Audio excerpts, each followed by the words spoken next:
The cigarette smoke hung thick in the backstage corridor of the 1965 Newport Folk Festival when Bob Dylan's words cut through the celebration like a blade through silk. Jimmy Page stood frozen, his reputation as London's most sought-after session guitarist suddenly meaningless in the face of Dylan's casual dismissal. Electric is nothing, just easy noise for men who can't speak with 6 strings alone, Dylan said, his eyes carrying that peculiar mix of challenge and contempt. The surrounding musicians fell silent, watching this unexpected confrontation between folk's rebellious prophet and rock's rising architect. Page felt the weight of every electric riff he'd ever recorded suddenly questioned, every amplified note he'd crafted for countless forgotten pop records now seeming hollow. Dylan leaned against the wall, acoustic guitar resting against his hip like a weapon sheathed but ready. "Strip it all away, Page. No walls of sound to hide behind, just wood and wire and whatever truth you actually have in those fingers," Dylan continued, his voice soft but merciless. The dare hung in the air, unspoken but understood by everyone present. The young guitarist's pride burned, yet something deeper stirred beneath the anger, an old hunger he'd nearly forgotten in the comfortable world of studio work. Dylan turned to leave, then paused at the doorway, his silhouette framed in harsh fluorescent light. "Prove me wrong if you can, but I suspect you've been hiding behind voltage for too long to remember how." The door closed, leaving Page alone with a challenge that would haunt him. The cramped control room of IBC Studios reeked of stale coffee and yesterday's ambition as Jimmy Page laid down his third guitar track that grey London morning. His fingers moved with mechanical precision across the Acoustic's fretboard, crafting another forgettable melody for another faceless pop single destined to vanish into Britain's transistor radios within weeks. The producer's voice crackled through the intercom. "Perfect, Jimmy, that's the take." But the praise felt empty, just another transaction in an endless assembly line of sound. Page had become London's ghost, his name absent from the records that bore his soul, a musical mercenary hired to fill the spaces between mediocrity and competence. Through the studio's small window, he watched pigeons circling the rooftops, while inside, he played the same chord progressions he'd mastered years ago, each session blurring into the next, like watercolors in rain. His Gibson acoustic had become an extension of his anonymous craft, recording jingles for soap commercials at 10 in the morning, background tracks for crooning vocalists by afternoon, television theme songs before evening fell. The money was steady, the work reliable, but something vital was dying with each uninspired take, each enthusiastic handshake from producers who would never remember his face. Page collected his session fee in crisp pound notes, stuffing them into his jacket pocket alongside dozens of others, currency earned from music that demanded nothing of his heart. He'd trained for years to master his instrument, studying until his fingertips bled, absorbing every tradition from flamenco to folk. Yet here he sat, playing 3-minute throwaway tracks for artists who couldn't tune their own guitars. The studio's fluorescent lights hummed overhead, casting everything in that particular shade of institutional grey that made even youth feel tired. Outside, the city rushed past with indifferent momentum, while Jimmy Page carried his acoustic case through crowds who would never know the invisible architect behind their favorite radio sounds. His reflection caught in a shop window showed a young man already disappearing into the machinery of commercial music, his dreams of artistic significance slowly suffocating beneath the weight of professional competence. Dylan's words from Newport echoed suddenly through his memory, hiding behind voltage, and Page realized with disturbing clarity that he'd been hiding behind anonymity instead, which was perhaps the greater cowardice. The challenge that had seemed like an insult now felt like an unexpected lifeline, a chance to remember why he'd picked up a guitar in the first place, before the session work had turned music into mere employment. The cottage stood isolated among Hampshire's rolling hills, its windows dark, except for the single room where Jimmy Page sat cross-legged on bare, Floorboards, cradling his Gibson like a confession waiting to be spoken. Dylan's challenge had burrowed beneath his skin, festering through sleepless nights until he'd abandoned London's session circuit entirely, driving here with nothing but his acoustic and the haunting conviction that he'd forgotten his own voice.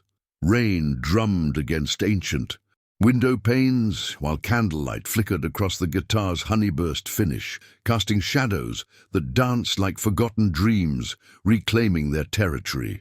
He struck the first chord tentatively, letting it decay into silence, then struck again with more conviction, searching for something authentic beneath years of commercial compromise. His fingers explored the fretboard without destination. Wandering through half-remembered folk patterns, his hands knew better than his conscious mind, melodies emerging like archaeology excavating buried truth. The cottage became his confessional and laboratory, hours dissolving into days as Page stripped away every studio trick, every safe choice, every note calculated to please producers who valued efficiency over emotion. Outside, autumn surrendered to winter's first frost, but inside this deliberate exile, something dangerous and beautiful was germinating in the spaces between technique and surrender. Dylan's words had been a mirror, forcing Page to confront the artist he'd abandoned for financial security. And now, in this self-imposed isolation, he began the painful work of remembering who he'd meant to become. The acoustic demanded honesty that amplification could mask, every hesitation exposed, every genuine feeling resonating through wood and wire without electronic intermediaries to soften the confession. He played until his fingertips cracked and bled, the pain becoming proof of commitment, each night pushing deeper into musical territories where folk traditions collided with Eastern mysticism and blues authenticity. By the third week, something unprecedented was emerging from his solitary excavation, a composition that felt less invented than discovered, as though it had always existed, waiting for honest hands to reveal it. The memories surfaced unbidden during his fourth night of isolation. Old Thomas Mercer, hunched over a battered parlor guitar in that Camden basement, tobacco smoke curling through dim light like spirits bearing witness to tradition. Page had been 17 and arrogant with technical facility, rushing through scales to demonstrate his virtuosity when the elderly bluesman's weathered hand had stopped him mid-phrase. "Boy, you're playing at the guitar instead of through it," Thomas had said, his voice carrying the gravel of Mississippi riverbeds and London fog, fingers repositioning Page's grip with surprising gentleness. Thomas had survived the war and session poverty that killed lesser musicians, his hands mapping every sorrow and salvation 6 strings could confess when ego surrendered to truth. He'd taught Page open tunings passed down from Delta legends, Celtic finger-picking patterns his Irish grandmother had whispered across generations, the sacred patience required to let notes breathe instead of suffocating them with cleverness. 6 strings and honest hands tell more truth than 1,000 amplifiers, Thomas had insisted, making Page play single notes until each one contained entire lifetimes. The old man had died before Page found session success, never knowing his student had traded revelation for rent money, authenticity for efficiency. But now, bleeding onto this Gibson in voluntary exile, Page finally understood Thomas's greatest lesson, that virtuosity without vulnerability was just sophisticated lying. Dylan's challenge hadn't been about technical prowess, it had been about whether Page still possessed the courage to stand naked before 6 strings and honest judgment. Thomas's ghost seemed to inhabit the cottage darkness, nodding approval as Page's composition deepened beyond demonstration into genuine testimony, each phrase now carrying the weight of reclaimed integrity. The composition consumed him like fever, transforming the cottage into a temple of obsessive creation, where time dissolved into calloused fingertips and scattered manuscript pages. Page worked through dawn's grey arrival and midnight's absolute silence. the Gibson becoming an extension of arterial truth as Celtic modal patterns intertwined with Indian drone techniques Thomas had secretly explored before such fusion had vocabulary. He detuned strings to ancient configurations, bending Western constraints until Eastern meditation breathed through chord progressions, then grounded everything in Delta blues, phrasing that carried ancestral weight like river stones worn smooth by suffering. The breakthrough arrived during week 7, when exhaustion finally silenced his performing self, leaving only raw instrument speaking to raw soul in conversation beyond technique. His fingers discovered a ascending passage that seemed to climb from earth toward transcendence, each note a step on stairs built from vulnerability rather than virtuosity, the melody haunting as half-remembered prophecy. He wept while playing it, understanding he'd finally honored Thomas's teaching. This wasn't demonstration but confession, not clever arrangement, but genuine reckoning with everything music could illuminate about the human condition. By month 3, the piece existed as a complete journey from darkness through struggle toward hard-won illumination, never resolving into easy answers, but earning its beauty through absolute honesty. Page had discovered what Dylan challenged him to prove, that stripped of amplification and effect, armed only with wood and wire and willingness to bleed, he could create something that didn't just showcase skill, but actually mattered. The acoustic guitar had become his truth-telling device, and he'd finally learned its language. Headley Grange stood like a forgotten cathedral when Page arrived that frozen morning, the ancient manor's stone walls holding centuries of secrets within their dampness. Engineer Eddie Kramer had prepared the drawing room with single microphone placement, understanding instinctively that this music demanded documentary purity rather than studio artifice. Page sat alone on a wooden chair, the Gibson cradled against his chest like a confessional burden, and when his fingers touched those strings, the room itself seemed to inhale sharply, recognizing something sacred was beginning. The piece unfolded as lived experience rather than performance, each passage carrying the weight of his 3-month pilgrimage through sound and self-discovery. Celtic patterns spiraled upward like smoke from ancestral fires, while Eastern drones created meditative foundations that made silence itself participatory. Then Delta blues phrasing arrived, like truth spoken in a language older than words. Page's face contorted with the emotional exorcism of creation, eyes closed against everything except the internal landscape this music illuminated, his body swaying as though the melody moved through him rather than from him. Kramer's hands trembled on the recording console, tears streaming unchecked down his weathered face as he witnessed transformation rendered audible. This wasn't guitar playing but soul bearing, not demonstration of mastery but surrender to something larger than technique or ambition. The final ascending passage climbed toward transcendence with such vulnerable yearning that the engineer felt his own failures and hopes reflected in those notes.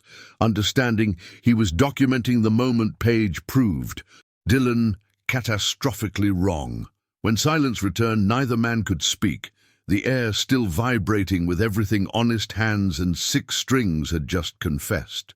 The venue was a basement club in Soho where cigarette smoke hung like mystical fog and 20 souls sat pressed against exposed brick walls, their collective breath visible in the January cold.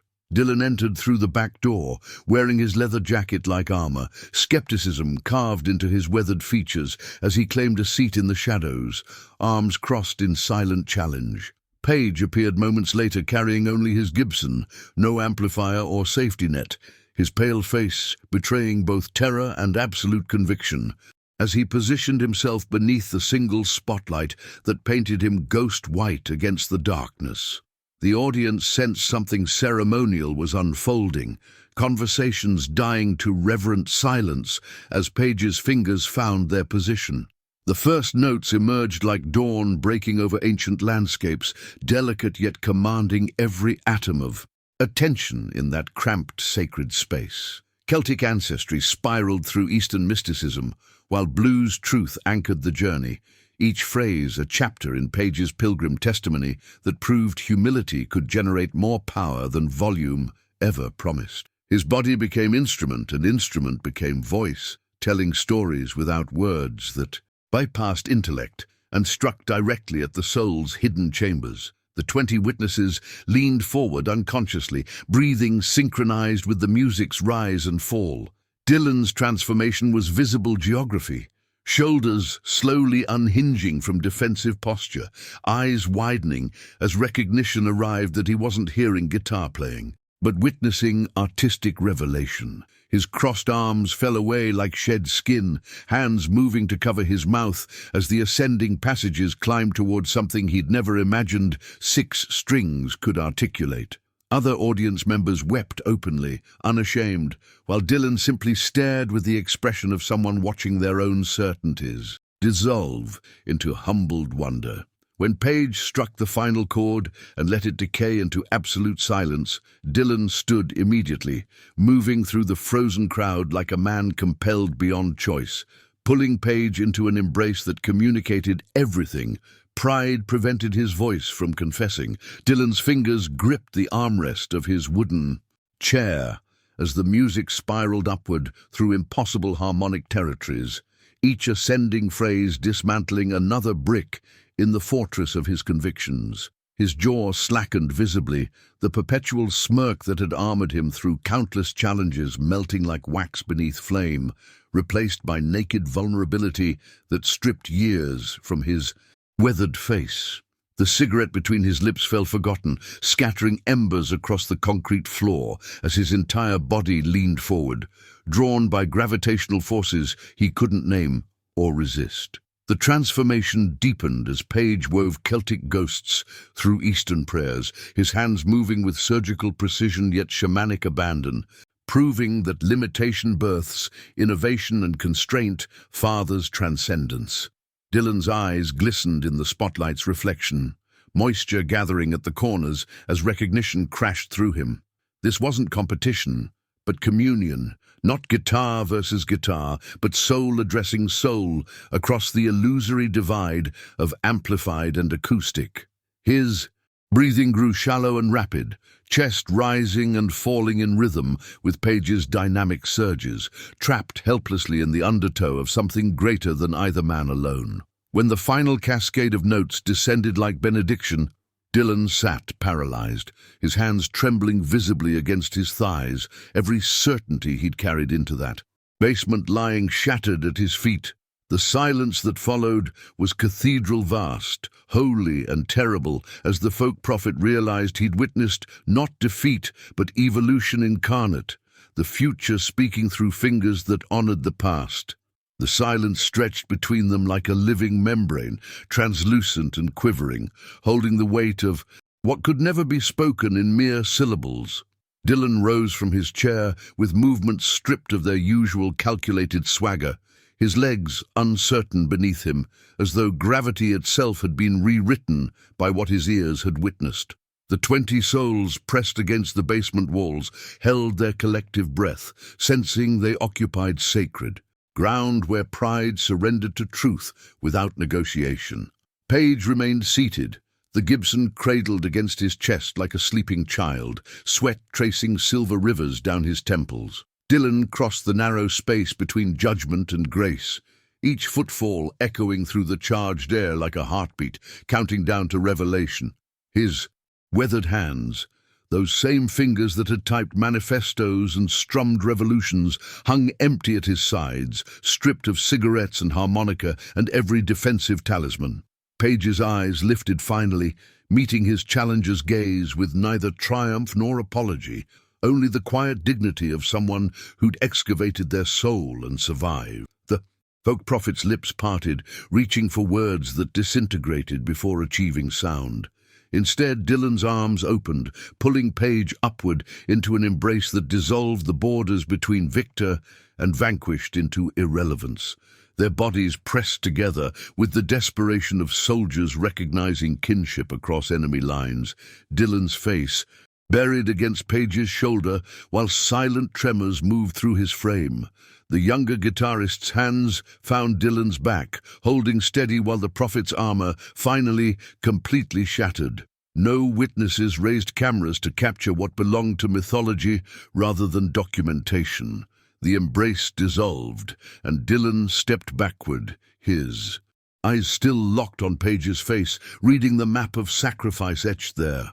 What he understood in that crystalline moment would haunt him through every performance thereafter, that acoustic strings demanded blood price amplifiers could never extract. Page returned to his cottage that winter night, carrying validation heavier than any trophy, his calloused fingers already hearing melodies that existed between folk purity and electric fury. The Gibson became his confessional through endless February darkness, where he wove together everything that encounter had excavated from his marrow.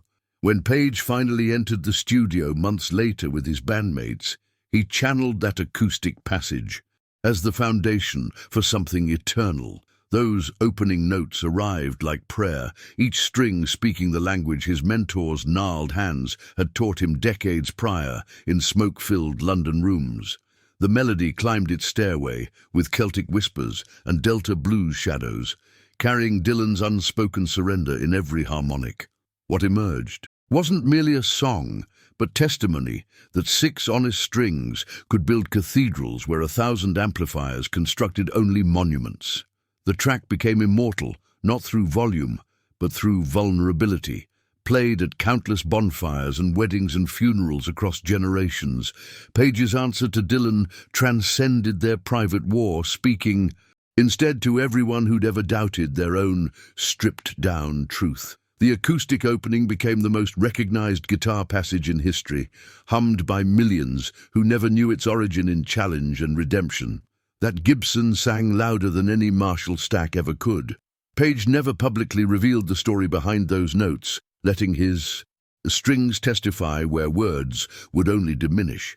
His legacy crystallized in that paradox, the electric guitar god whose greatest statement required no electricity at all. The folk festival encounter became whispered legend among musicians, a reminder that mastery meant embracing every shade of your instrument's soul. Those opening notes remain his eternal answer, proof that courage lives in silence loud enough to shake the world. What truth have you been too afraid to play with only your bare hands and honest strings? Subscribe to discover more untold stories where music becomes mythology.